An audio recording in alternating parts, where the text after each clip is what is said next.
It was around 11:42 p.m. when I realized I wasn't alone in the station.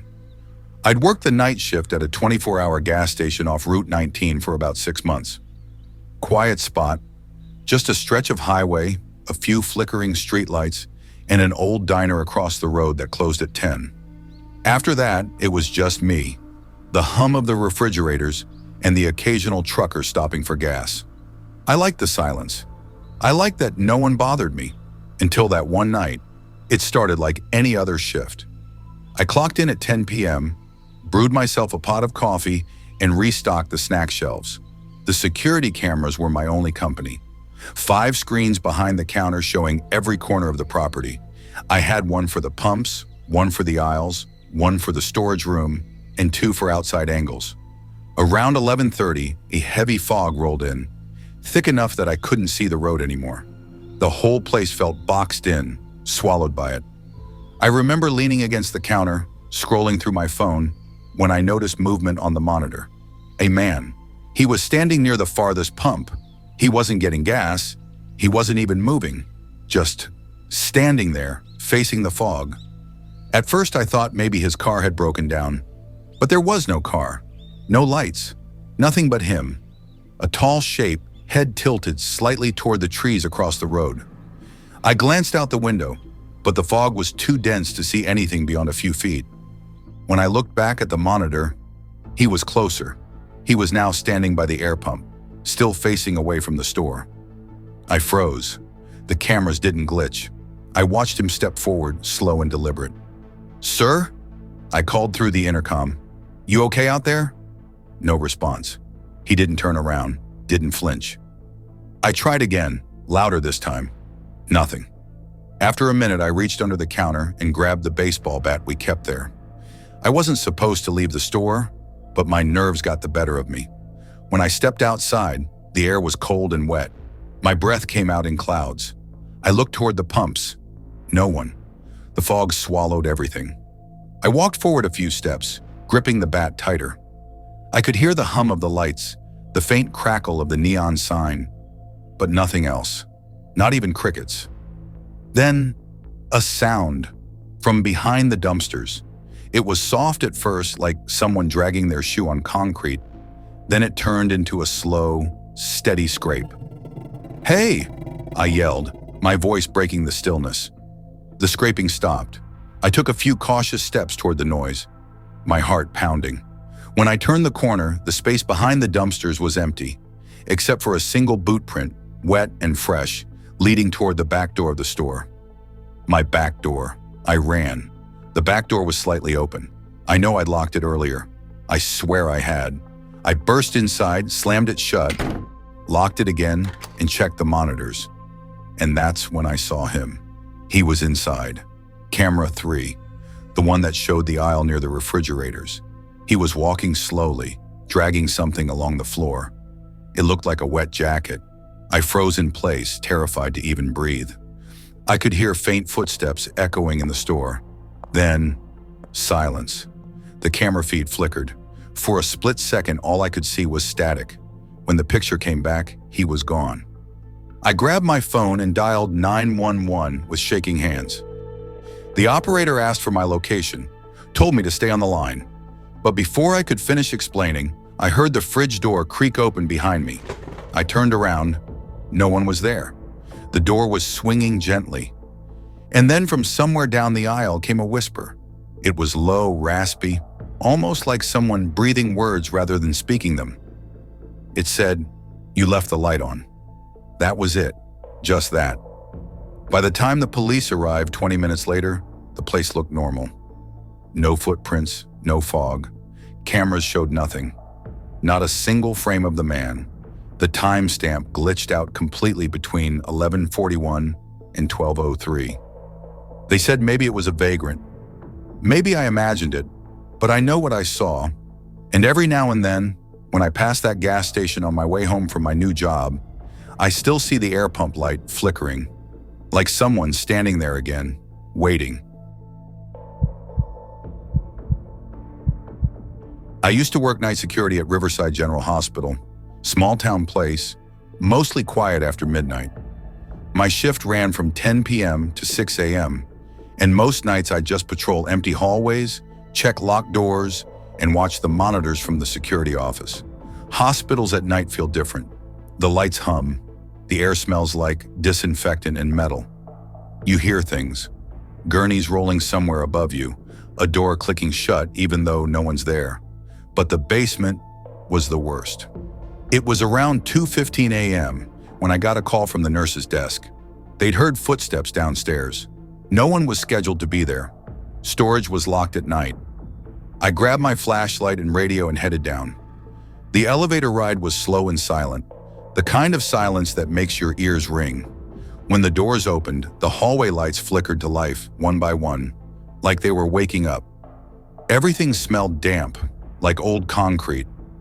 I walked past stacks of old equipment, wheelchairs, broken monitors, cardboard boxes. My flashlight beam cut through the dark, but the further I went, the more it felt like the air got heavier. Then I heard it.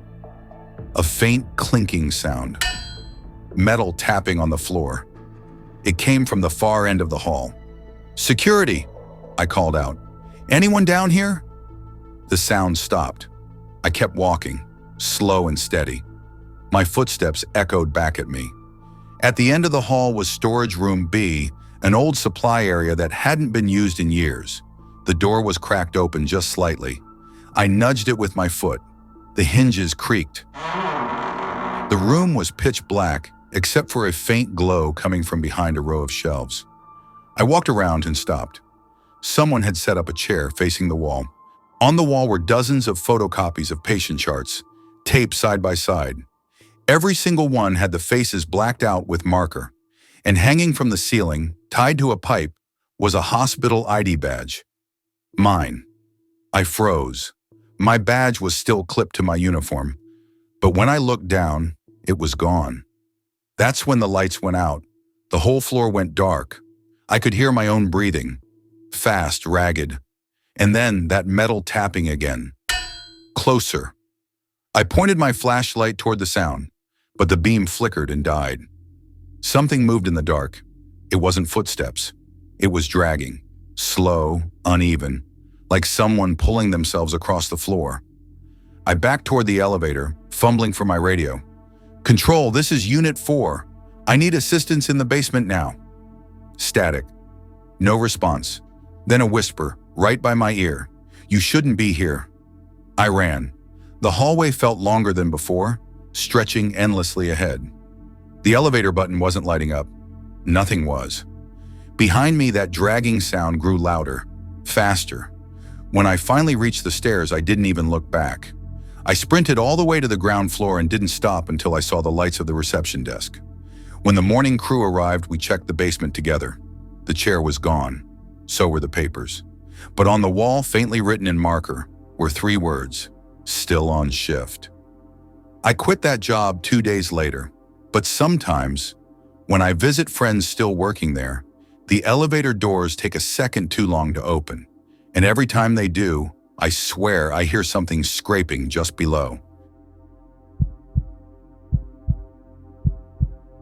I took a night job as a forklift operator for a logistics company just outside town. It was quiet work. Lots of space, not many people. Mostly truckers coming in and out after midnight. My shift was 8 p.m. to 4 a.m. We stored everything from construction materials to electronics.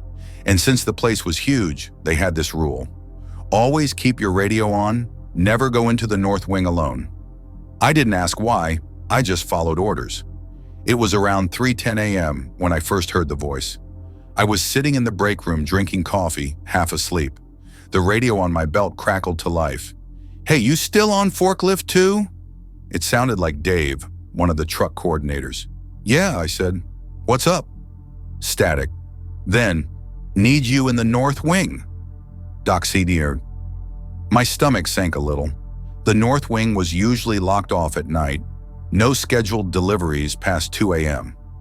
"Everything okay?" I asked. Silence then. "Just come quick." When I got there, the motion lights flicked on, one after another, lighting up a long, empty stretch of warehouse. No trucks, no forklifts, just rows of stacked pallets and silence. "Dave?" I called. No answer. The air felt colder here. My breath came out visible. Then my radio crackled again. But this time, the voice wasn't Dave's. It was softer, almost whispering. Check the manifest. What? Check the manifest. I looked around. There was a clipboard hanging by Dock C. I hadn't noticed it before. When I picked it up, I froze. It was blank, except for a single line at the bottom. 3:10 a.m., arrival confirmed. And next to driver's name, my name. That's when the lights went out. Every single one. The radio scream was static, high-pitched and distorted. Then, from somewhere down the rows, I heard the sound of an engine turning over. A truck engine. But there were no trucks scheduled, none parked. I shined my flashlight down the aisle, and there it was. A truck cab, headlights off, engine humming softly. Its back doors were open, and inside, just barely visible in the beam, was a person sitting on a crate. Their head was tilted down, hair covering their face. "Hello?" I said, stepping closer. They didn't move. I took one more step, and the radio hissed in my ear. "Don't look." I froze. The person slowly raised their head. I saw just enough to know something was wrong. The face looked like mine. Same jacket, same eyes. But it wasn't me. The radio clicked again. "Your shift's over." I dropped the flashlight and ran. When I made it outside, the yard was empty. No truck, no sound, nothing. When I checked the cameras later, the feeds showed me standing in Dock C, staring at nothing for over 7 minutes. Completely still. I quit the next morning, but every now and then, around 3:10 a.m., I still get a radio ping. Same channel, same words. Check the manifest.